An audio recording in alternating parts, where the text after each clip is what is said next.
আমাকে পাথরে ভাসিয়ে চলে গেলে কাকে নিয়ে আমি দুনিয়া করব, আমি কাকে নিয়ে সংসার করব, কে আমাকে খাবার এনে দেবে।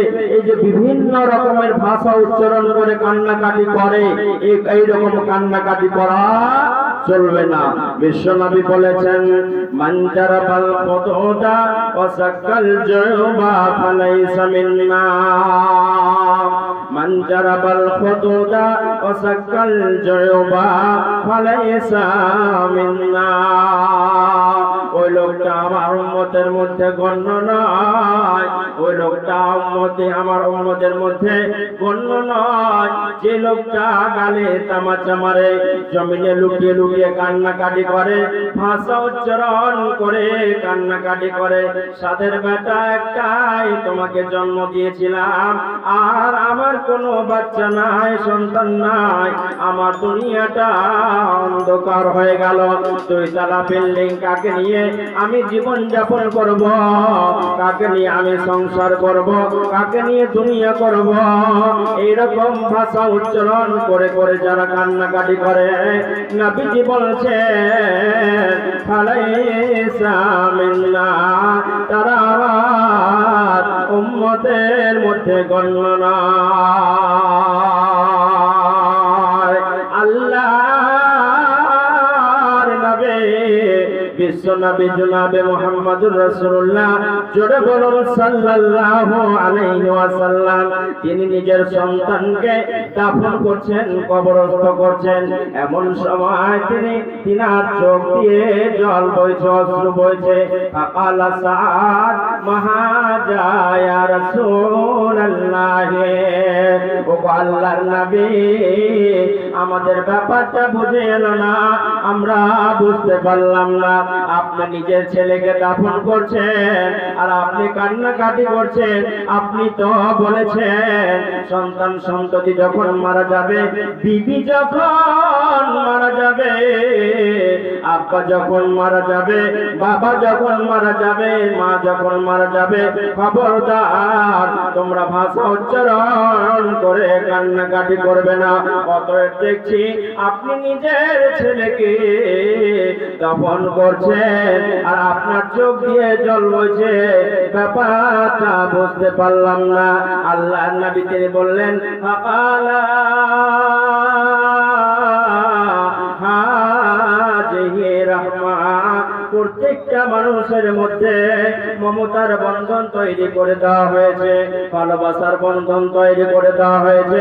অতএব আব্বা মারা গেলে, বাবা মারা গেলে, মা মারা গেলে, বেটি মারা গেলে, স্ত্রী মারা গেলে চোখ দিয়ে জল আসাটা অপরাধ নয়, পানি আসাটা অপরাধ নয়। তবে যারা ভাষা উচ্চারণ করে করে কান্নাকাটি করে, এটা হলো অপরাধ। ভাষা উচ্চারণ করে কান্নাকাটি করা যাবে না। বেটারে দুনিয়া ছেড়া চলে গেলি রে বেটা, বেটারে তুই আমার জন্য আপেল কিশমিশ বেদানা আনতি রে বেটা, বেটারে। এই যে ভাষা উচ্চারণ করে করে কান্নাকাটি করা জীবনেও কোনোদিন চলবে না। বিবি মারা গেছে, স্ত্রী মারা গেছে, ছেলে মারা গেছে, চোখ দিয়ে জল আসবে। আল্লাহর নবী বলছেন, ফাকালা হাযিহি রাহমা, প্রত্যেকটা মানুষের মধ্যে মমতার বন্ধন, ভালোবাসার বন্ধন তিনি তৈরি করে দিয়েছেন।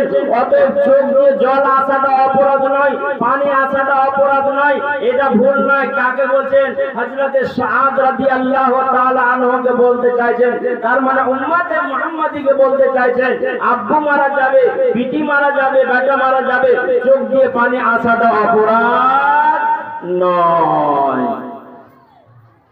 চোখ দিয়ে পানি আসাটা অপরাধ নয়।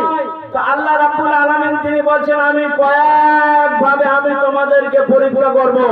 হয় ভয় দিয়ে তোমাদেরকে পরীক্ষা করব। আজকে যেমন আমাদেরকে ভয় দেখানো হচ্ছে বা আপনার হবে, সেটা কি যে মুসলমানদের ওপরে আপনার গোটা দেশব্যাপী আপনার এনআরসি হবে, সিএ হবে, এনপিআর হবে, ভোটার কার্ডকে মান্যতা দেওয়া যাবে না, আপনার আধার কার্ডকে মান্যতা দেওয়া যাবে না, আপনার পাসপোর্টকে মান্যতা দেওয়া যাবে না। আজ থেকে 70 বছর 80 বছর আগেকার প্রুফ দেখাতে হবে, যেখানে তোমার বাপ দাদারা ছিল, তবে তোমাকে দেশের নাগরিক বলে মান্যতা দেওয়া যাবে। শুধু তাই নয়, আসামের মাটিতে হেমন্ত বিশ্ব শর্মা যারা অমুসলিম তাদেরকে 4 বিঘে করে 5 বিঘে করে জমির পাট্টা বিতরণ করছে, কিন্তু কোন মুসলমানকে জমির পাট্টা দেয় না। এটা খবর রেখেছেন আপনারা? এটা খবর রেখেছেন? হেমন্ত বিশ্ব শর্মা অমুসলিমদেরকে 4 বিঘে 5 বিঘে করে জমির পাট্টা দিচ্ছে, যেগুলো সরকারি সম্পত্তি, যেগুলো সরকারি জমি জায়গা, ওগুলো থেকে ভাগ করে করে করে করে করে করে পাট্টাগুলো দিচ্ছে, কিন্তু কোন মুসলমানকে পাট্টা দেওয়া হয় না। বন্ধুগণ আমার, এ দেশের মাটিতে আপনার ডিটেনশন ক্যাম্পে যাবে, ভারতবর্ষে যারা অমুসলিম এই দেশে এসেছে, মুসলিম যারা এসেছে, তাদের নাগরিকতা দেওয়া হবে না, তাদেরকে পাকিস্তান চলে যেতে হবে, তাদেরকে জয় শ্রীরাম বলতে হবে, বন্দে মাতারাম বলতে হবে। আজকে আপনার বাবরি মসজিদ দখল করে নিল, জ্ঞান বাপি মসজিদে আপনার যোগী আদিত্যনাথ পূজা করে এসেছে। আপনারা খবর রেখেছেন? আপনারা খবর রেখেছেন? জ্ঞান বাপি মসজিদে এটাও নাকি মুসলমানদের মসজিদ নয়, এটা ওইখানে নাকি মন্দির ছিল, এ বলে যোগী আদিত্যনাথ সেখানে পূজা করে এসেছে।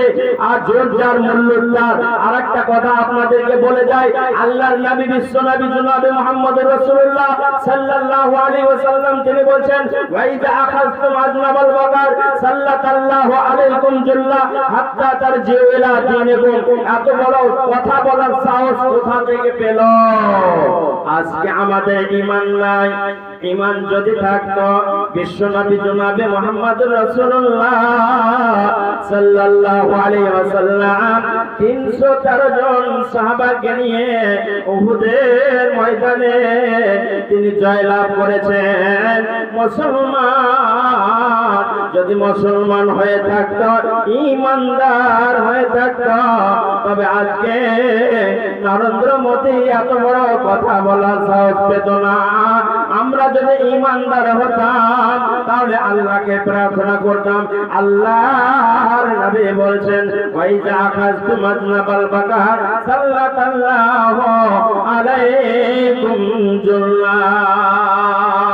যখন তোমরা গরুর লেজ ধরে থাকবে, চাষাবাদে যখন তোমরা মত্ত হয়ে যাবে, চাকরি বাকরি নিয়ে পিছনে পিছনে ছুটবে, আল্লাহ তোমাদের উপরে একটা জালিম শাসক কায়েম করে দেবে, যারা তোমাদের উপরে স্টিম রুলার চালাবে, যারা তোমাদের উপরে নির্যাতন চালাবে, যারা তোমাদের উপরে অত্যাচার চালাবে, যারা তাদের উপরে তোমাদের উপরে অত্যাচার চালাবে।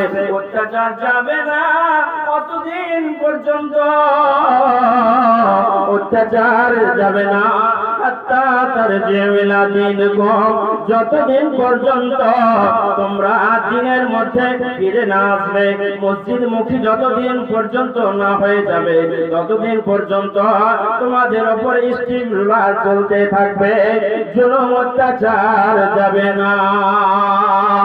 মিনার হতে ভাসিছে আজাদ, মিনার হতে ভাসিছে আজাদ, হাইয়া আলাস সালাহ, হাইয়া আলাল ফালাহ। লাঙ্গল ফেলিয়া মসজিদে চলো, ভুলিবে মনের জ্বালা, ভুলিবে মনের জ্বালা। মসজিদে আজান হয়, আসসালাতু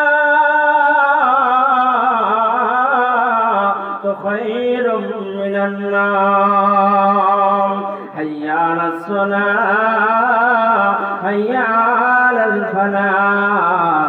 তখন মুসলমানের বেটারা তাদের আড্ডায় বসে থাকে, মদের আড্ডায় বসে থাকে, ক্যারাম বোর্ডের আড্ডায় বসে থাকে, লটারি কিনাতে ব্যস্ত থাকে। মুসলমান আর ঝগড়া ফাসাদ